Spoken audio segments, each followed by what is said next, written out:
In this lecture, we will look at Python iterators. An iterator is an object that contains a countable number of values, which means that it is an object that can be iterated upon. That means we can traverse through all the values one by one.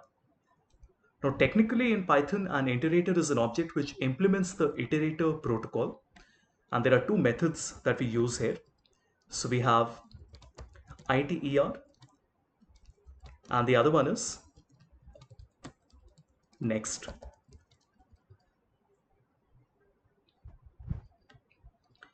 So if we look at list, tuple, dictionary and sets, all of these are iterable objects, which means that these are iterable containers from which we can get an iterator from. So all of these list, tuple, dictionary and sets have a iter method, ITER, which is used to get an iterate. Let's take an example. So I write that my tuple is equal to apple, banana, and we say cherry. Then we say that my it is equal to ITER and then my tuple. So now when we print next my IT, let me just copy this two more times. You notice the result comes as apple, banana and cherry. Now even strings can be iterable objects and they can return an iterate. For example, if you say that my str is equal to cherry and I say that my IT is equal to ITER and then we select my str. Let me just copy this a few times. So we want to copy it 1, 2, 3, 4, 5 and 6 times. You notice that even in a string, we are able to run the iterator. If you want to loop through an iterator, we can also use the for loop. For example, if my tuple is equal to, copying the same thing again, we can then say that for x in my tuple, we want to print x and the result will be apple, banana and cherry.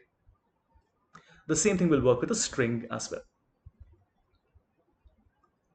Now to create an object or a class as an iterator, we have to implement the methods using ITER and next to your object. Let's take an example.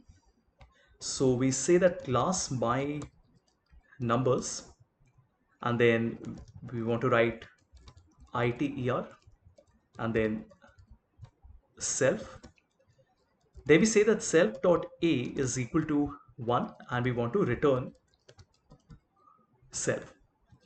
After this, we again want to write next and we want to say that self, or rather x is equal to self dot a, and because we want to add 1, we will say self dot a plus equal to 1. That means we're adding 1 to it and we want to return x. Once we have done this, we can write my class is equal to my numbers and my ITER is equal to ITER and my class. After this, we can print, let me just copy it from here. So we can print this 1, 2, 3, 4 and 5 times, let's say, and we're getting a result error. Let's quickly check. Okay, this has to be ER, not IT. All right. And as you can see, we get 1, 2, 3, 4, 5, which means that the number of times that I copy and paste this, the result will be that specific range of numbers. Now the above example would continue forever if I had enough next statements or if it was used in a for loop. To prevent the iteration from going on forever, we can use the stop iteration statement, which means that in the next method, we want to add a terminating condition, which will raise an error if the iteration is done for a specified number of times. So let's copy the same thing And this time we want to say that my x, this will be if self dot a is less than equal to, let's say, 10,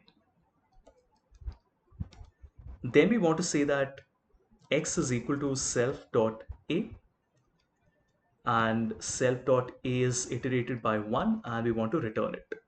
And if it is not less than equal to 10, else we want to raise stop iteration like this. The rest is the same. My numbers and IT are my class. So you notice when I say for x in my ITER, and when we print the value of x, the moment the value of x will reach 10, it will automatically stop like this.